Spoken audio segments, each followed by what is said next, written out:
قرآن عظیم میں اللہ رب العزت یوں ارشاد فرماتا ہے، اے انسانوں، بے شک تمہارے پاس ایک واضح دلیل آئی اور ایک چمکتا ہوا کھلا ہوا نور تمہارے پاس آیا۔ یہ واضح دلیل کیا ہے اور یہ روشن نور کیا ہے؟ مفسرین فرماتے ہیں دلیل سے مراد بھی ذات مصطفیٰ ہے اور چمکتے ہوئے نور سے مراد بھی ذات مصطفیٰ ہے صلی اللہ تعالی علیہ وسلم۔ دلیل کہتے ہیں کسی کے ذہن میں موجود شک و شبہ کو دور کرنے والی چیز۔ اب وہ جب نبیوں کے ساتھ آتی ہے تو اسی کو معجزہ کہتے ہیں۔ اور آج کی اس گفتگو میں ہم نے موضوع سخن بنایا ہے معجزات مصطفیٰ صلی اللہ تعالی علیہ وسلم۔ اللہ کے نبی صلی اللہ تعالی علیہ وسلم کے معجزات، یہ عربک ورڈ ہے معجز، جس کا مطلب ہوتا ہے عاجز کرنے والی چیز، سامنے والے کو ڈھیر کر دینا، اس کو عربی میں کہتے معجز کر دیا۔ یہ نبیوں کے ساتھ اللہ تبارک و تعالیٰ نے ایک قوت ایسی بھیجی کہ وہ اپنی حقانیت کے لیے دلیل کے طور پر کوئی ایسی چیز ظاہر فرماتے ہیں جو عام انسانوں کے سمجھ میں نہ آ سکے، اسی کو معجزہ کہتے ہیں۔ معجزے کی چند شرطیں ہیں، یہ یاد رکھیں، نبی سے صادر ہوگی تو معجزہ ہے۔ کوئی جھوٹا آدمی ایسا کرتب کر کے دکھائے تو اسے جادو کہا جا سکتا ہے، شعبدہ بازی کہا جا سکتا ہے۔ اللہ کا نبی اپنی حقانیت کے لیے، اپنے رسول ہونے کے لیے، اپنے نبی ہونے کے لیے جو دلیل پیش کرتا ہے وہی معجزہ ہے۔ تقریباً سارے نبیوں کو اللہ تعالیٰ نے اس شان سے دنیا میں مبعوث فرمایا، کسی نہ کسی معجزے کے ساتھ ہی انہیں بھیجا۔ سارے نبیوں کے معجزات اس مختصر سی مجلس میں گنائے نہیں جا سکتے، لیکن نبی جو معجزہ لے کر کے آتا ہے وہ اپنی قوم کے درمیان جس چیز کی ضرورت ہوتی ہے، جس چیز کا ماحول ہوتا ہے، وہی لے کر کے آتا ہے۔ اب مثال کے طور پر موسیٰ علیہ الصلوۃ والتسلیم کا زمانہ جادوگری کا زمانہ تھا، بڑے بڑے جادوگر اپنے اپنے کرتب دکھاتے تھے، جس کو نظر بندی کہہ سکتے ہیں عام آپ، یا اس کو آپ میجک سمجھ لیں۔ آج بھی میجیشین ہے، وہ صرف نظروں کا دھوکہ ہوتا ہے۔ میجیشین کو خود معلوم ہوتا ہے کہ میں کوئی چیز بدل نہیں سکتا۔ کچھ لوگ تو نظر چرا کر کے اتنی تیز کام کرنے کے ماہر ہوتے ہیں کہ وہ چیز کو بدلتے بھی نہیں۔ آستینوں میں کبوتر رکھ کر کے کھینچ کر کے دکھا دینا، یا پھر پانی کے گلاس میں سے پھول پھینک دینا، یہ نظروں کا دھوکہ ہے، جس کو شعبدہ بازی کہتے ہیں۔ باضابطہ اس کی آج کلاسیں بھی چلتی ہیں، لوگ سیکھتے بھی ہیں۔ زمانہ موسیٰ علیہ الصلوۃ والتسلیم میں جو کرتب دکھائے جا رہے تھے وہ تو جادو کا کمال تھا۔ یہ وہ زمانہ تھا جب لوگ جادو کرتے تھے اور بہت ساری چیزوں کو بدل کر کے دکھا دیتے تھے۔ اسی لیے فرعون نے موسیٰ علیہ السلام کے مقابلے کے لیے جادوگروں کو ہی بلایا تھا، اس کا مقابلہ کرو۔ اور جادوگروں نے موسیٰ علیہ السلام کے سامنے جو چیز پیش کی وہ چھوٹی چھوٹی رسیوں کو زمین پر پھینک کر سانپ بنا کر کے دکھایا۔ سب سانپ بن کر کے زمینوں پر دوڑ رہے تھے۔ اللہ تعالیٰ نے موسیٰ علیہ السلام کو اس زمانے کا جو معجزہ عطا کیا تھا وہ آپ کا عصا ہے۔ جب وہ زمین پر ڈالتے تو اژدہا سانپ بن جاتا تھا، پھر اگر اسے پکڑ لیتے تو پھر لکڑی ہو جاتا۔ موسیٰ علیہ الصلوۃ والتسلیم نے جادوگروں کے مقابل میں اپنے عصا کو زمین پر پھینکا، وہ بڑا سانپ اور اژدہا بن کر کے سارے جادوگروں کے سانپوں کو ایک ہی سانس میں نگل گیا۔ اب اس سانپ کی ہیبت ایسی تھی کہ وہاں جو موجود تھے جادوگر، انہوں نے کہا آمنا برب موسیٰ و ہارون، ہم سب موسیٰ اور ہارون کے رب پر ایمان لے آئے۔ دوسرا جادو تو اب انہیں دکھانا بھی نہیں تھا، سیدھے وہ ایمان کی بات کر گئے۔ تو نبی جو ہے اپنے معجزے سے سامنے والوں کا عاجز کر دیتا ہے۔ اس میں واقعے میں آپ نے سمجھا کچھ؟ اگر یہ عام لوگوں کے پاس دکھایا جاتا تو ظاہر سی بات ہے ہم سمجھ لیتے کہ ہاں عام آدمیوں کو اس طرح کر کے دکھائیں گے تو ان کے ذہنوں پر حکومت طاری ہو جائے گی. لیکن موسیٰ علیہ السلام نے ان لوگوں کو عاجز کیا تھا جو آلریڈی جادوگر تھے, وہ جانتے تھے چیزوں کو بدلنا, تو وہ عاجز کیسے ہو گئے؟ ایک بار زندگی میں موسیٰ علیہ السلام کی لکڑی کو سانپ بنتے ہوئے دیکھ کر وہ اپنی پرانی ساری چیزیں چھوڑ کر ایمان لانے پر کیسے تیار ہو گئے؟ ان کو چاہیے تھا کہ ایک اور دوسرا جادو ٹرائی کرتے. میرے عزیزو, معلوم یہاں یہ ہوتا ہے کہ جادو جو ہے وہ نظروں کا دھوکہ ہوتا ہے. جو جادوگر رسیوں کو سانپ بنائے تھے انہیں معلوم تھا کہ یہ حقیقت میں رسی ہے, اس جادوگر کو وہ رسی دکھتی تھی, عوام کو سانپ نظر آتا تھا. جادوگر کو وہ چیز حقیقت میں وہی دکھتی ہے جو ہوتی ہے, لیکن لوگوں کو بدل کر کے دکھتی ہے. جادوگروں کو یہ معلوم ہوتا ہے. لیکن موسیٰ علیہ السلام نے جو لکڑی زمین پر ڈالی تھی وہ جادوگروں کی نظر میں بھی لکڑی نہیں دکھ رہی تھی, وہ حقیقت میں سانپ بنی ہوئی تھی. یہ معجزے اور جادو میں فرق ہے. جادو جو ہے نظروں کا دھوکہ ہو سکتا ہے اور معجزہ حقیقت کو تبدیل کر دیتا ہے, حقیقت کو بدل دیا جاتا ہے. عیسیٰ علیہ السلام کو اللہ رب العزت نے جو معجزہ عطا فرمایا, مردوں کو زندہ کرنا. آپ مٹی کے پرند بناتے تھے, پرندے, اس میں پھونک مارتے تھے تو وہ اڑنے لگ جاتے تھے. مادرزاد اندھے, پیدائشی جو اندھے یا کوڑ کی بیماری یا سفید داغ والے ہوں, ان کے جسم پر آپ ہاتھ رکھ دیتے وہ شفا یاب ہو جاتے, وہ صحیح ہو جاتے تھے. اور یہ بات ادھر ادھر کی کتابوں سے نہیں, اللہ کی کتاب سے ہے. اللہ رب العزت نے قرآن پاک میں خود ارشاد فرمایا, عیسیٰ علیہ السلام کا قول ہے, وَأُبْرِئُ الْأَكْمَحَ وَالْأَبْرَصَ وَأُحْيِي الْمَوْتَى بِإِذْنِ اللَّهِ, میں اندھوں کو صحیح کر دیتا ہوں, کوڑیوں کو صحیح کر دیتا ہوں, اور مردوں کو زندہ کر دیتا ہوں اللہ کے حکم سے. عیسیٰ علیہ السلام, اگر عیسیٰ علیہ السلام سے یہ سارے کام صادر ہوں تو یہاں کوئی شرک کا فتویٰ نہیں لگا تھا کہ غیر اللہ سے ایسے کام نہیں ہو سکتے.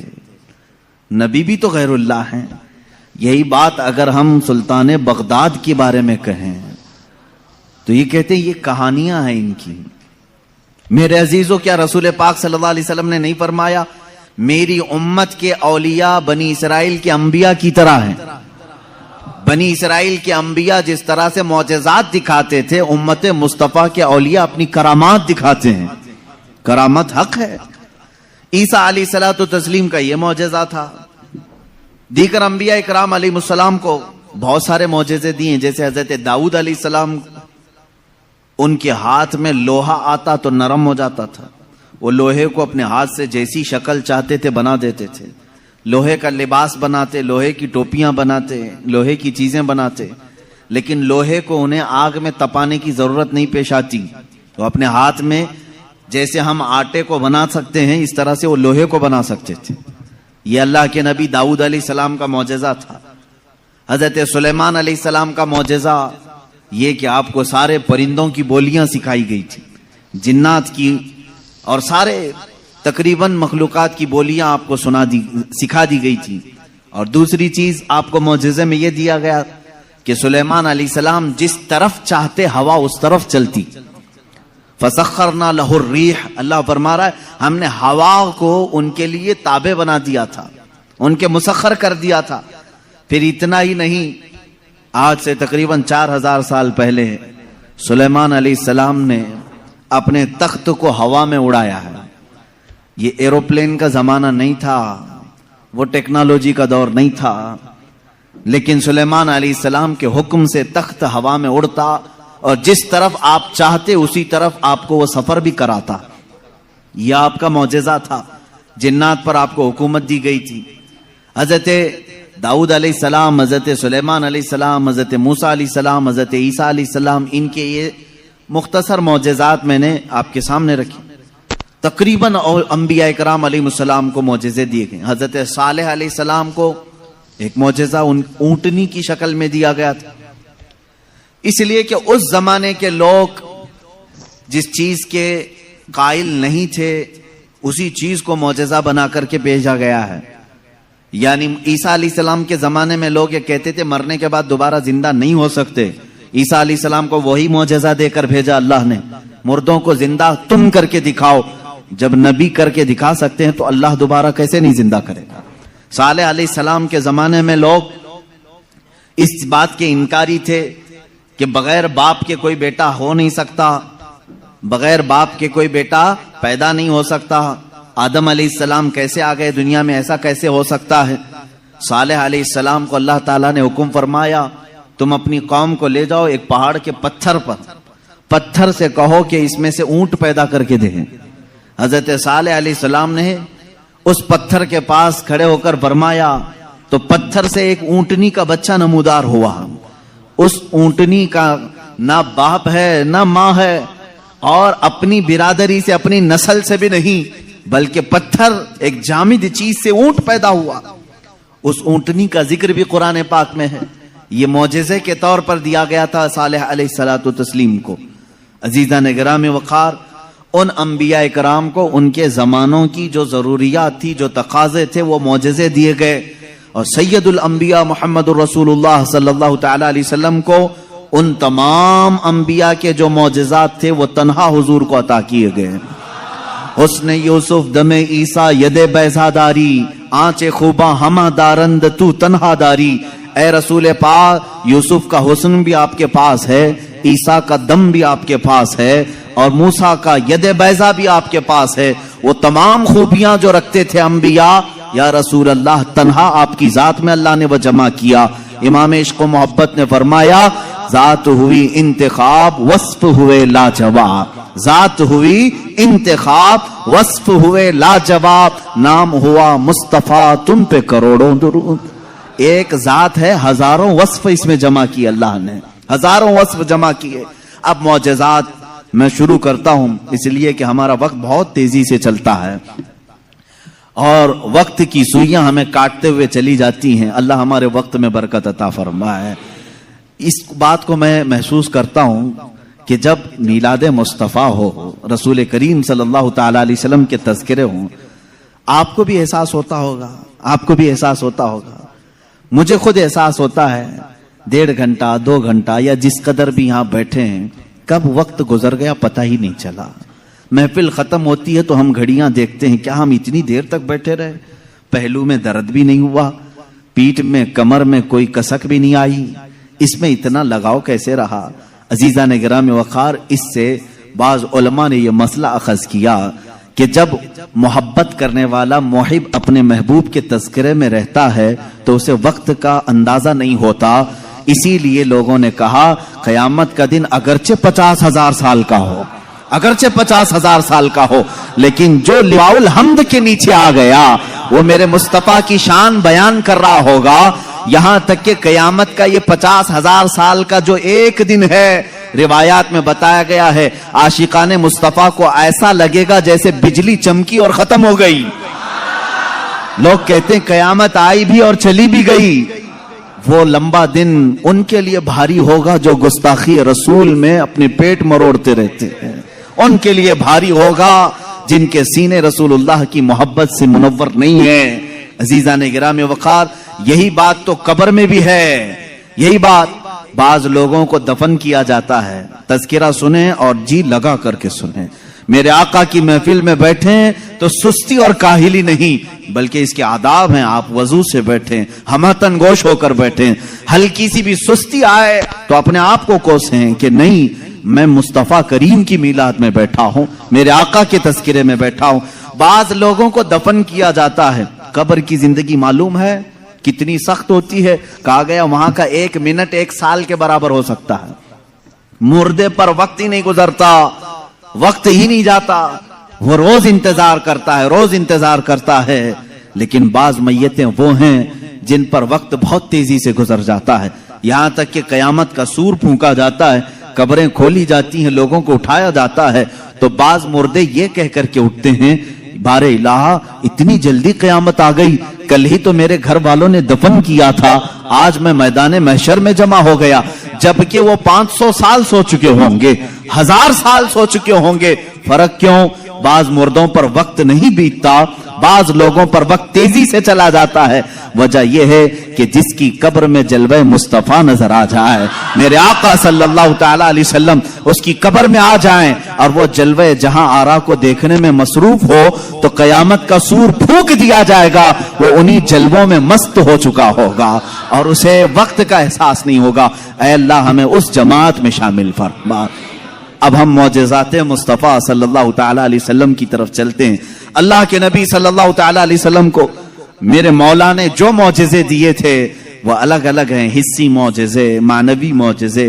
آپ صلی اللہ تعالی علیہ وسلم کا سب سے بڑا معجزہ کیا ہے، میں اس کو آخر میں عرض کرتا ہوں، لیکن ایک بات یاد رکھیں، حضور کی پوری زندگی معجزہ ہے، سب پوری زندگی معجزہ ہے۔ آپ کے جو بیانات ہیں وہ حدیثیں وہ معجزہ ہیں۔ حضور پاک صلی اللہ تعالی علیہ وسلم کا چلنا پھرنا اٹھنا بیٹھنا سب معجزے کی شکل میں ہے، اس لیے کہ اس طرح کی چیزیں عام آدمی کر نہیں سکتا۔ جو یہ دعویٰ کرے کہ میں حضور کے برابر ہو سکتا ہوں، معاذ اللہ رب العالمین، اس کو آج ہمارا بیان ضرور سننا ہوگا۔ معجزات مصطفیٰ صلی اللہ تعالی وسلم، ایک ایک چیز حضور صلی اللہ تعالی علیہ وسلم کی زندگی پوری کائنات کو آج بھی چیلنج کر رہی ہے، عاجز کر کے رکھی ہے۔ تو کون سی کھیتی سے نکل کر برابری کا دعویٰ کرتا ہے؟ حضور اکرم صلی اللہ تعالی علیہ وسلم کی ذات ستودہ صفات، اللہ کے نبی صلی اللہ تعالی علیہ وسلم کے بچپن کی بات لیتے ہیں، آج پیدا ہوئے، میلاد مقدس ہے، اور زمانے رسول صلی اللہ تعالی علیہ وسلم میں یعنی ولادت کے زمانے میں مکہ کا ماحول تھا کہ بچے پرورش کے لیے دایاؤں کے پاس دے دیے جاتے تھے۔ وجہ یہ تھی کہ بچہ شہر کی گہما گہمی سے دور رہے، اس کی زبان محفوظ رہے۔ دیہات والوں کی زبانیں وہاں اچھی ہوتی تھیں، عربی، اور شہر میں ہوتا یہ تھا کہ ہر جگہ کے لوگ مکہ میں آتے تھے، مکس نہ ہو جائے، تو مکہ والے خاص طور پر اپنے بچوں کی زبان کی حفاظت کے لیے شروع کے چند دن کسی دایا کے پاس رکھتے تھے۔ رسول کریم صلی اللہ تعالی علیہ وسلم جب پیدا ہوئے، یہ وہی زمانہ ہے جب بنو سعد قبیلے کی دایا عورتیں ہیں، ایک قبیلہ ہے جس قبیلے کی ساری خواتین بچوں کو پالتی تھیں اور 2 سال کے بعد لے جاتی تو بھاری معاوضہ ملتا تھا، اجرت ملتی تھی، وہ پیسوں پر دودھ پلاتی تھیں۔ اسی اعتبار سے بنو سعد قبیلے کی خواتین مکہ میں آئیں، انہی خواتین میں ایک حلیمہ سعدیہ بھی ہیں۔ وہ کہتی ہیں جب مکہ پہنچے میری اونٹنی لنگڑی تھی جس کی وجہ سے میں تاخیر سے پہنچی۔ ساری عورتیں مکہ میں جو نومولود بچے تھے سب کے پاس گئیں اور ان سے بھاؤ تاؤ کیا، معاوضہ طے کیا اور بچے لے لیں۔ حضرت حلیمہ سعدیہ کہتی ہیں میں تاخیر سے پہنچی، تقریباً بچے جا چکے تھے، ایک بچہ باقی تھا، وہ آمنہ کا در یتیم تھا۔ میں وہاں آئی، میں نے دیکھا اور اس کے بعد پوچھا کون ہے اس بچے کا سرپرست، کہا بچے کی ولادت سے 6 ماہ پہلے ہی اس کے والد کا وصال ہو چکا ہے۔ حلیمہ کہتی ہے میں چھوڑ کر باہر چلی آئی، میں نکل آئی کہ باپ ہے نہیں بچے کا، میں اگر دودھ پلا بھی دوں 2 سال کے بعد مجھے اجرت دے گا کون معاوضہ دے گا؟ وہ کہتی ہیں پھر پورا مکہ چھان ماری لیکن اب کوئی بچہ نہیں ملا۔ شام ہو گئی تھی، شوہر ساتھ میں تھا۔ حلیمہ سعدیہ سے شوہر نے کہا اے حلیمہ خالی ہاتھ جانے سے بہتر ہے کہ وہ یتیم کو ساتھ لے جائیں، یتیم در یتیم ہے، ساتھ لے جائیں۔ حلیمہ سعدیہ کہتی ہے میں دوبارہ واپس آمنہ کے گھر آئی۔ آمنہ رضی اللہ تعالیٰ عنہ کہتی ہیں اے حلیمہ صبح تم بچے کو دیکھ کر گئی تھی پھر واپس آئی؟ کہا ہاں، ہم خالی ہاتھ جانے سے بہتر سمجھتی ہیں کہ اس در یتیم کو لے جائیں۔ حضرت آمنہ نے کہا لے جانا چاہے تو لے جاؤ، لیکن تمہاری امیدوں کے مطابق ہم معاوضہ نہیں دے سکیں گے، تمہاری امیدوں کے مطابق ہم اجرت نہیں دے سکیں گے۔ آمنہ نے کہا، حلیمہ سعدیہ نے کہا ٹھیک ہے، اب خالی ہاتھ نہ جانے کا ہم نے عہد کیا ہے، بچے کو لے لیتے ہیں۔ حلیمہ سعدیہ اس وقت تک بچے کو اپنے گود اٹھائی نہیں تھی، صرف دیکھ کر کے گئی تھی۔ گود میں جب لیا، حلیمہ سعدیہ کہتی ہیں میرے پیشانی سے لے کر تلووں تک ٹھنڈک پہنچ گئی تھی۔ پہلی مرتبہ گود میں لیا، اس کے بعد اس کے شوہر حلیمہ سعدیہ کے ساتھ وہ باہر آئی، کہتی ہیں کہ میری ساری ساتھیاں، میری سہیلیاں جو بنو سعد قبیلے کی خواتین تھیں، وہ جا چکی تھی اور سارے سفر پر تھی. میری اونٹنی لنگڑی اور پھر تاخیر بھی الگ. میں بچے کو لے کر کے اسی لنگڑی اونٹنی پر بیٹھی. اللہ اکبر, یہ پہلا معجزہ میرے آقا کا ہے. اونٹنی جو لنگڑی تھی بالکل صحت یاب ہوئی اور اتنی تیز دوڑنے لگی, اتنی تیز. حلیمہ سعدیہ کہتی ہیں بنو سعد قبیلے میں سب سے پہلے میں حاضر ہوئی. میرا بچہ جس کو میں لے کر آئی تھی عبداللہ کا در یتیم, سب سے پہلے بنو سعد میں حاضر ہوئی. اور کافی دیر کے بعد دوسری سہیلیاں ہماری بچوں کو لے آئی. انہوں نے آتے ہی ہم سے پوچھا حلیمہ تیری اونٹنی تو لنگڑی تھی, تیری اونٹنی کمزور و لاغر تھی, تو پیچھے رہ گئی تھی, اتنی تیز کیسے آ گئی؟ حلیمہ سعدیہ کہتی ہیں ہاں اونٹنی میری لنگڑی تھی لیکن سوار بہت ہی اعلیٰ تھا. جیسے ہی یہ بچہ اس اونٹنی پر سوار ہوا, نہ جانے اس میں طاقت کہاں سے آئی, سب سے پہلے میں حاضر ہوئی. ساری عورتوں نے محسوس کیا یہ ایک معجزہ نہیں. بنو سعد جو قبیلہ ہے وہ آج بھی ہے طائف کے قریب, آج بھی وہ قبیلہ ہے حلیمہ سعدیہ کا قبیلہ جس کو بنو سعد کہتے ہیں. اس قبیلے والوں کا بیان ہے کہ یہ رات ایسی تھی پورے بنو سعد قبیلے کی بکریوں کے دودھ سے تھن بھر چکے تھے. سارے قبیلے والوں کی بکریوں کے تھن دودھ سے بھر چکے تھے. حلیمہ سعدیہ کہتی ہیں جب میں بچے کو گھر میں لے آئی تو عجیب سی راحتیں اور برکتیں اور ہوائیں چلنے لگی. لوگوں نے محسوس کیا آج تک بنو سعد قبیلے میں ایسی خوشگوار ہوائیں آئی نہیں تھی, لیکن لوگوں نے بعد میں یہ محسوس کیا یہ حلیمہ سعدیہ کے گھر جو بچہ آیا ہے اسی کی برکتیں ہیں. ایک کے بعد دیگرے لوگوں نے معجزے دیکھے بھی. حلیمہ سعدیہ کی جو بیٹی ہیں شیمہ, جو حضور صلی اللہ علیہ وسلم کی دودھ شریک بہن ہے, حضور کی دودھ شریک بہن ہے, وہ کہتی ہیں میں محمد صلی اللہ تعالی علیہ وسلم کو گود میں لے کر رات میں بیٹھتی تھی. 1 سال کے نہیں تھے, 9 ماہ کے تھے. جب میں گود میں لے کر بیٹھتی تھی, تاریک راتیں ہوں یا اجالی راتیں ہوں, کھلے آسمان کے نیچے میں آ کر بیٹھتی. محمد عربی صلی اللہ علیہ وسلم کی پرورش میں حلیمہ کا گھرانہ لگا ہے. کہتی ہیں ہم مالدار نہیں تھے, کھیل کھلونے والی چیزیں ہمارے گھر نہیں ہوتی تھی, لیکن شیمہ کہتی ہیں جب محمد میری گود میں ہوتے رات کو 14ویں کا چاند چمک رہا ہوتا اور محمد صلی اللہ علیہ وسلم گود سے انگلی کو یوں اٹھاتے, چاند ادھر چلا جاتا, کبھی چاند ادھر جاتا. گود میں انگلی جس طرف کرتے وہ چاند ادھر ہی جھک جاتا تھا. اعلیٰ حضرت امام عشق و محبت فاضل بریلوی رضی اللہ تعالیٰ عنہ یوں فرماتے ہیں چاند جھک جاتا ادھر, انگلی اٹھاتے مہد میں, کیا ہی چلتا تھا اشاروں پر کھلونا نور کا, کیا ہی چلتا تھا اشاروں پر کھلونا نور کا. صبح طیبہ میں ہوئی بٹتا ہے باڑا نور کا, صدقہ لینے نور کا آیا ہے تارا نور کا. عزیزان گرامی, کھلونا بنا ہے کون؟ جس سے پوری دنیا آج تک کھیل نہ سکی, وہ محمد عربی صلی اللہ علیہ وسلم کا کھلونا بنا ہے. یہ میرے آقا صلی اللہ علیہ وسلم کے معجزات گود کے معجزات ہیں, گود کے معجزات ہیں. اب میں یہاں پر ایک بات یہ بتانا چاہتا ہوں, ان لوگوں کے ذہن کو میں صاف کرنا چاہتا ہوں جو لوگ یہ کہتے ہیں حضور صلی اللہ تعالی علیہ وسلم 40 سال کے بعد نبی بنائے گئے, 40 سال کے بعد نبی بنائے گئے. بہت سارے لوگوں نے کتابوں میں بھی لکھ دیا.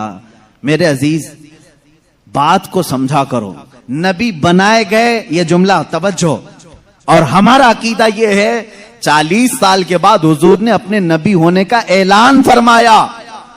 نبی بنائے گئے الگ چیز ہے, وہ نبی کب بنائے گئے تھے یہ خود رسول پاک سے پوچھو, آپ کب نبی بنائے گئے تھے؟ ان کی کتابوں سے نہ پوچھیں گے, ہم حضور سے پوچھتے ہیں. میرے آقا فرماتے ہیں کنت نبیا وآدم بین الماء والطین, میں تو اس وقت بھی نبی تھا جب آدم کو پانی اور مٹی میں گوندھا جا رہا تھا. آدم علیہ السلام کے خمیر کو گوندھا جا رہا تھا, اس وقت بھی میں نبی تھا. یہ اللہ کے حبیب صلی اللہ علیہ وسلم نے فرمایا. اور یہ لوگ کہتے ہیں 40 سال کے بعد نبی بنائے گئے. اچھا چلو ٹھیک ہے, اس حدیث کو اگر نہیں مانتے, معجزہ کب دیا جاتا ہے؟ معجزہ کب دیا جاتا ہے؟ جب نبی اپنی نبوت کو ظاہر کر دے, اسے لوگوں کو قائل کرنا رہتا ہے, ایمان کی طرف بلانا ہوتا ہے, اپنی حقانیت کی دلیل پیش کرنی ہوتی ہے, تب نبی معجزہ دکھائے گا. یہاں محمد عربی صلی اللہ علیہ وسلم گود میں جو معجزے دکھا رہے ہیں, حلیمہ سعدیہ کے گھر جو معجزے دکھائے جا رہے ہیں, تمہارے قول کے اعتبار سے 40 سال کے بعد نبی ہوئے تھے نا, تو معجزے تو 40 سال بعد دکھنا چاہیے. حلیمہ سعدیہ کی گود میں جو معجزے دکھ رہے ہیں اس سے پتا چلتا ہے وہ پیدائشی نبی تھے. اعلان کا حکم 40 سال کے بعد اللہ نے دیا. وہ نبی نبوت لے کر کے دنیا میں آئے. عزیزان گرامی, یہ معجزات کی ابتدا حلیمہ سعدیہ کے گھر سے ہوئی اور اس کے بعد ایک دو نہیں کئی معجزے. حلیمہ سعدیہ رضی اللہ تعالیٰ عنہا کی بیٹی شیمہ کہتی ہیں 2 سال کی عمر سے پہلے ہی حضور پاک صلی اللہ تعالیٰ علیہ وسلم عام انسانوں کی طرح بڑے نہیں ہوئے ہیں. 9 مہینے کی عمر میں تو آپ تیر چلاتے تھے اور برابر نشانے پر, اور کبھی آپ نے ہکلا کر کے بات نہیں کی جیسے بچے تتلا کر ہکلا کر بات کرتے ہیں. اللہ کے حبیب صلی اللہ علیہ وسلم نے جب گفتگو فرمائی نہایت فصیح عربی میں گفتگو فرمائی. فرماتی ہیں کہ ایک بھی ایسا ٹوٹا ہوا جملہ محمد سے ہم نے سنا نہیں. یہ حضرت حلیمہ سعدیہ فرماتی. عزیزان گرامی, شیمہ کہتی ہیں 1.5 سال کی عمر میں میرے ساتھ محمد صلی اللہ علیہ وسلم بکریاں چرانے کے لیے آ جاتے تھے. بکریاں چرانے کے لیے آتے تھے. وہ کہتی ہیں جب بکریاں چرانے کے لیے محمد صلی اللہ علیہ وسلم جاتے تھے جنگل میں یا صحرا میں جہاں پر بھی معاملہ, وہ کہتی ہیں میں ایک آدھ بکری کو لے کر جاتی لیکن محمد صلی اللہ علیہ وسلم کے ساتھ ساری بکریاں ہوتی. فرق یہ تھا کہ میں دھوپ میں چرا رہی ہوتی لیکن ہمیشہ محمد صلی اللہ علیہ وسلم پر بادل کا ایک ٹکڑا سایہ بنا رہتا تھا. ہمیشہ چھاؤں رہتی تھی, کبھی دھوپ براہ راست ان کے رخساروں کو نہیں مارتی, ان کے رخساروں پر نہیں پڑتی. یہ حضرت شیمہ کہتی ہیں. حلیمہ سعدیہ کی بیٹی کہتی ہے ایک دن ایسا ہوا محمد عربی صلی اللہ تعالی علیہ وسلم 1.5 سال یا 2 سال کی عمر کے آس پاس ہیں. اچانک 2 لوگ آئے اور ان کو کوئی پہچانتا نہیں تھا.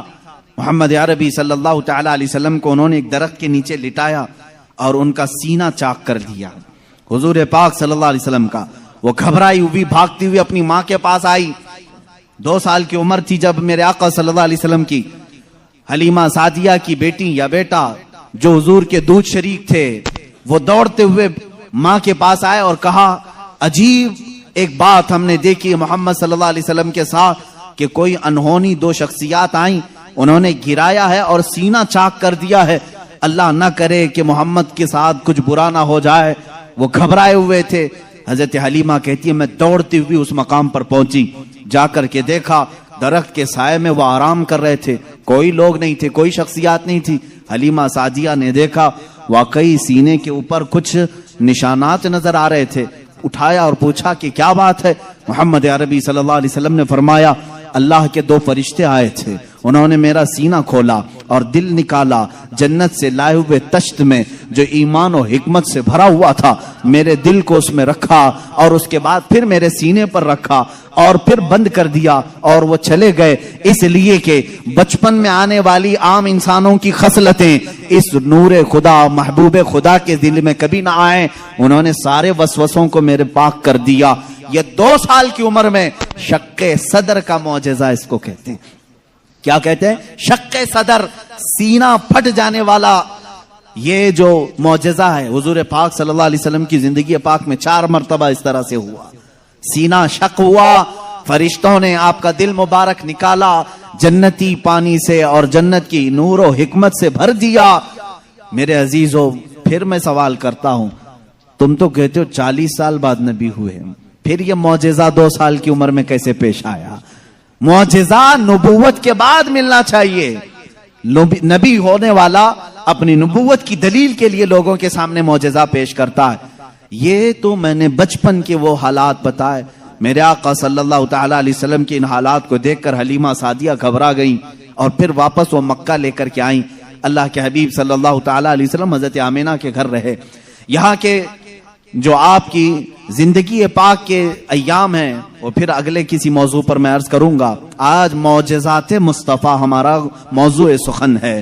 اللہ کے نبی صلی اللہ تعالی علیہ وسلم کے کمالات اور معجزات بیان سے باہر ہیں, بیان سے باہر ہیں. کس چیز میں آپ نے معجزہ نہیں دکھایا؟ درختوں میں ہو, پتھروں میں ہو, جانوروں میں ہو, پرندوں میں ہو, مردوں میں ہو, آسمان کے تاروں, چاند, سورج میں ہو. کس چیز میں معجزے میرے آقا کے نہیں ہیں؟ ہر چیز میں. اور رزق میں وسعت اور برکت کے اتنے معجزے ہیں کہ پوری کتاب اس پر لکھی گئی. رزق میں برکت اور وسعت. اللہ کے نبی صلی اللہ تعالی علیہ وسلم نے جس چیز کو تناول فرمایا اور کسی کو دے دیا وہ ختم ہی نہیں ہوتی. یہ معجزہ ایک بار نہیں کئی بار پیش آیا, کئی بار پیش آیا. حضرت عمر فاروق رضی اللہ تعالیٰ عنہ فرماتے ہیں ایک بار 440 لوگ آئے, 440 لوگ حضور صلی اللہ تعالی علیہ وسلم کے پاس آ کر کے انہوں نے کہا ہماری مہمان نوازی کریں. رسول کریم صلی اللہ تعالی علیہ وسلم نے فرمایا عمر ان کو کھلاؤ. حضرت عمر نے کہا آقا میرے پاس ایک ہی آدمی کا کھانا ہے, ایک آدمی, یہ 440 ہیں. رسول کریم صلی اللہ تعالی علیہ وسلم نے ایک کھجور انہیں دی اور فرمایا جاؤ جتنا کھانا ہے اسی میں سے کھلاؤ. حضرت عمر کہتے ہیں میں لے گیا, 440 لوگ کھاتے رہے, میرا کھانا ختم ہی نہیں ہوا. وہ کھا کر چلے بھی گئے, میرا گھر پورا کھا لیا, پھر بھی کھانا باقی رہا. یہ رزق میں برکت اور وسعت کے ایک نہیں بے شمار معجزے ہیں میرے آقا کے. صلح حدیبیہ کے موقع پر مکہ مکرمہ جا رہے تھے عمرہ کی نیت سے حضور اکرم صلی اللہ تعالی علیہ وسلم. مکہ والوں نے بیچ راستے میں روک لیا تھا اور اس کے بعد ایک وقت ایسا آیا کہ لوگوں کے پاس پانی ختم ہو گیا, پانی نہیں تھا اور ایک کنواں قریب میں تھا وہ بھی سوکھ چکا تھا. وہ کنواں آج بھی مکہ میں موجود ہے, ہم نے اس کی زیارت کی ہے. آپ ان سعودیوں نے 4 سال پہلے شاید ایک کمپنی کو ٹھیکے میں دے دیا اور اس کمپنی کے انڈر اب وہ کنواں ہے, ابھی اسے ختم نہیں کیا گیا. تقریباً 14 صدیوں پرانا کنواں آج بھی موجود ہے. وہ سوکھا ہوا بالکل سوکھ چکا تھا. حضور پاک صلی اللہ تعالی علیہ وسلم نے کلی فرمائی اور کہا اس کنویں میں ڈال دو. صحابہ کہتے ہیں ہم نے اس کنویں میں پانی ڈال دیا, تھوڑا سا کلی کا پانی تھا, کنواں لبالب بھر گیا. پانی سے اتنا بھرا کہ جتنے لوگ تھے سبوں نے اس کنویں سے پانی پیا بھی, وضو بھی کیا, جسے غسل کی حاجت تھی غسل کیا, اپنے جانوروں کو بھی پلایا. ایک صحابی سے پوچھا گیا آپ لوگ کتنے تھے اس وقت؟ وہ کہتے ہم 1400 لوگ تھے, لیکن میرا یقین ہے کہ اگر 1 لاکھ ہوتے تو بھی پانی کم نہ پڑتا. اور اس کے بعد وہ کنواں کبھی سوکھا نہیں, آج بھی پانی اس میں موجود ہے. اور ایک کنواں بیر شفا جس کو کہتے ہیں, اس کے متعلق میں نے یہ سنا ہے کہ وہ نہایت ہی کھاری پانی, کڑوا پانی, جانور بھی نہیں پیتے تھے. اللہ کے نبی صلی اللہ تعالی علیہ وسلم بدر سے واپسی کے موقع پر اس میں اپنا لعاب پاک ڈالا, وہ پانی آج بھی میٹھا ہے, آج بھی میٹھا ہے. ان سعودیوں نے اس میں سیمنٹ بھر دیا, ڈامر ڈال دیا, تارکول ڈالا, کیمیکل ڈالا. ان کے اعتبار سے یہ شرک ہے. یہ سب سنی لوگ آتے ہیں تبرک سمجھ کر کے اس پانی کو نکالتے ہیں, اس کی کوئی اصل نہیں, اس کی کوئی سند نہیں, اس کا کوئی ثبوت نہیں. اور اس غصے میں انہوں نے کنویں میں ہر چیز ڈالی, لیکن پانی بھی بڑا ضدی ہے, ہر چیز کو نکل کر کے پھر باہر آتا ہے, ساری چیزیں ختم ہوتی ہیں. ابھی 6 مہینے پہلے کے سفر میں بھی پانی پی کر کے آئے, انہوں نے وہاں پہرے دار لگائے. آج بھی پتہ نہیں بغض کس بات کا ہے, بغض کس چیز کا ہے. تمہیں سینما تھیٹروں سے تکلیف نہیں ہوئی, بیر شفا سے اتنی تکلیف. تمہیں بیچ کھولنے میں شرم و حیا نہیں آئی. مصطفیٰ کریم صلی اللہ تعالی علیہ وسلم کے عشاق اور محبت کرنے والے اگر تاریخ کی کسی چیز کو دل و جان سے یقین کے ساتھ عمل کرتے ہیں اور انہیں شفا بھی ملتی ہے تو ان کے پیٹ میں درد کیوں ہوتا ہے؟ حیرت کی بات ہے. عزیزان گرامی وقار, ایک بات, ایک فارمولہ تو مجھے سمجھ میں آتا ہے, ہر آدمی اپنے بڑوں کی روش پر چلتا ہے, ہر آدمی اپنے آقاؤں کو ضرور خوش کرتا ہے. الحمدللہ ہم ان تبرکات پر مر مٹتے ہیں, جان دیتے ہیں, اس لیے کہ ہمارے آقاؤں کا تبرک ہے. اور یہ ہر اس چیز کو مٹانے کی کوشش کرتے ہیں اس لیے کہ یہ بھی اپنے آقاؤں کی نسل میں سے ہیں. یہودی ہمیشہ چاہتے تھے کہ نام مصطفیٰ مٹا دیا جائے, ہمیشہ چاہتے تھے. تورات میں کھرچ کھرچ کر کے نام نکالے انہوں نے, لیکن اعلیٰ حضرت فاضل بریلوی رضی اللہ تعالیٰ عنہ نے یہ فرمایا, تو گھٹائے سے کسی کے نہ گھٹا ہے نہ گھٹے, جب بڑھائے تجھے اللہ تعالیٰ تیرا, مٹ گئے مٹتے ہیں مٹ جائیں گے آدھا تیرے, نہ مٹا ہے نہ مٹے گا کبھی چرچا تیرا. حضور پاک صلی اللہ تعالیٰ علیہ وسلم کی کوئی چیز تم تاریخ سے نہیں مٹا سکو گے. بہرحال رزق میں برکت اور وسعت کے بے شمار معجزات ہیں. ایک بار تو کمال کی بات ہے, مقام زورا پر حضور پاک صلی اللہ تعالی علیہ وسلم تشریف فرمائے. یہاں صحابہ کہتے ہیں ہمارے پاس پانی پھر ختم ہو گیا. پانی کچھ بھی نہیں تھا, نہ کنواں قریب میں تھا. کنواں تھا تو کلی فرمائی, کنویں کا پانی باہر آیا. حضرت موسیٰ علیہ السلام کا معجزہ یاد ہوگا آپ کو. آپ نے لکڑی سے پتھر پر مارا ایک مرتبہ, 12 چشمے باہر نکلے. قرآن پاک میں ہے, قرآن نے فرمایا فَانْفَجَرَتْ مِنْهُ 12 عَيْنًا, 12 چشمے پانی کے نکلے تھے. اور اس لیے کہ ان کی امت میں 12 قبیلے تھے, 12 قبیلوں کے لیے 12 چشمے نکل گئے. کس چیز سے موسیٰ علیہ السلام نے مارا؟ اپنے عصا سے. کس پہ مارا؟ پتھر پہ. پتھر سے 12 چشمے نکلے. مصطفیٰ کریم صلی اللہ تعالی علیہ وسلم سفر میں, صحابہ تشریف لائے, شکایت کی پانی کی. اللہ اللہ, میں یہاں پر عقیدے پر قربان جاؤں صحابہ کے, ان سے کیوں نہیں کہتے پانی برسانا, پانی دینا اللہ کا کام ہے. وہ صحابہ حضور کے پاس بار بار کیوں آ جاتے تھے؟ کھانا نہیں ہے تو حضور کے پاس, پانی نہیں ہے تو حضور کے پاس, بیماری ہے تو حضور کے پاس. اس لیے کہ انہی صحابہ کا عقیدہ بریلی کے امام نے لیا ہے, جن کا کہنا تھا شافی و نافی ہو تم, وافی و کافی ہو تم, درد کو کر دو دوا, تم پہ کروڑوں درود, آنکھ عطا کیجئے اس میں ضیا دیجئے, جلوہ قریب آ گیا تم پہ کروڑوں درود. وہ مانگنے کے لیے آتے تھے میرے آقا صلی اللہ علیہ وسلم کی بارگاہ میں, اور جنہوں نے کہا رسول اللہ سے مانگنا حرام ہے, معاذ اللہ رب العالمین, ان کو اللہ تعالیٰ نے ایسوں کا محتاج بنایا, در در کی ٹھوکریں کھاتے ہوئے آج بھی ذلیل و خوار ہے. اسی لیے میرے امام نے کہا ہے جو تیرے در سے یار پھرتے ہیں, در بدر یوں ہی خار پھرتے ہیں, در بدر یوں ہی خار پھرتے ہیں. ہمیں فخر ہے اس بات پر, ہم محتاج ہیں تو مدینے کے تاجدار کے رسول کریم صلی اللہ تعالی علیہ وسلم سے مانگیں گے. اس لیے مانگتے ہیں کہ رب ہے موتی یہ ہے قاسم, رزق اس کا ہے کھلاتے یہ ہیں, رزق اس کا ہے کھلاتے یہ ہیں. ہم خالق سمجھ کر, ہم رسول اللہ کو رازق سمجھ کر نہیں جا رہے ہیں, بلکہ وہ رزاق حقیقی کے نائب ہیں. اسی لیے اعلیٰ حضرت فاضل بریلوی نے فرمایا ہے کہ رب ہے موتی یہ ہے قاسم, رزق اس کا ہے کھلاتے یہ ہیں. بخدا خدا کا یہی ہے در, نہیں اور کوئی مفر مخر, جو وہاں سے ہو یہیں آ کے ہو, جو یہاں نہیں تو وہاں نہیں. یہ اعلیٰ حضرت نے فرمایا. بہرحال رسول کریم صلی اللہ تعالی علیہ وسلم کے پاس اب صحابہ آئے پانی کی شکایت لے کر کے. پانی یہاں پر بھی نہیں ہے. حضور پاک صلی اللہ علیہ وسلم نے فرمایا کنواں بھی قریب نہیں, تالاب بھی قریب نہیں, پتھر بھی قریب نہیں. ایک صحابی سے کہا کہ برتن کچھ ہے تمہارے پاس؟ کہا ایک برتن میں اتنا پانی ہے کہ یا تو پی سکتا ہوں یا تو وضو کر سکتا ہوں. حضور پاک صلی اللہ علیہ وسلم نے فرمایا وہی لے آؤ. برتن کو قریب رکھا اور اپنا دست مبارک اس میں رکھا. صحابہ فرماتے ہیں ہر انگلی پاک سے پانی کے چشمے جاری تھے, جیسے فوارے نکلتے ہیں, فاؤنٹن جس طرح ہوتے ہیں. حضور پاک صلی اللہ تعالی علیہ وسلم کی انگلیوں سے چشمے نکلنے لگے. پھر امام اہل سنت فاضل بریلوی فرماتے ہیں انگلیاں ہیں فیض پر, ٹوٹے ہیں پیاسے جھوم کر. انگلیاں ہیں فیض پر, ٹوٹے ہیں پیاسے جھوم کر. ندیاں پنجاب رحمت کی ہیں جاری, واہ واہ. پنجاب رحمت کی, پنجاب رحمت کا مطلب پنجاب جو ہمارا ہے اس کو اس لیے پنجاب کہتے ہیں, 5 ندیاں ہیں وہاں پر. میرے آقا صلی اللہ تعالی علیہ وسلم کے صرف دست مقدسہ میں رحمت کے پنجاب تھے. 5 انگلیوں سے 5 چشمے نکلے. اور اس وقت صحابہ فرماتے ہیں ہم تقریباً 300 لوگوں نے اس سے وضو بھی کیا, پانی بھی پیا, جانوروں کو بھی پلایا. کس پانی سے؟ انگلیوں سے نکلے ہوئے پانی. اب میں پوچھتا ہوں میرے عزیزوں, یہ ہے معجزہ جس کو خرق عادت کہتے ہیں, جو عقل میں نہ آئے, عقل میں نہ آئے. ہاں ایک بات تو سمجھ میں آتی, موسیٰ علیہ السلام نے لکڑی ماری تھی پتھر پر اور پتھر سے 12 چشمے نکلے. معجزہ وہ بھی تھا, لیکن ہم نے دنیا میں بہت سارے فالس دیکھے ہیں جو پتھروں سے ہی نکلتے ہیں. نہیں دیکھے آپ نے؟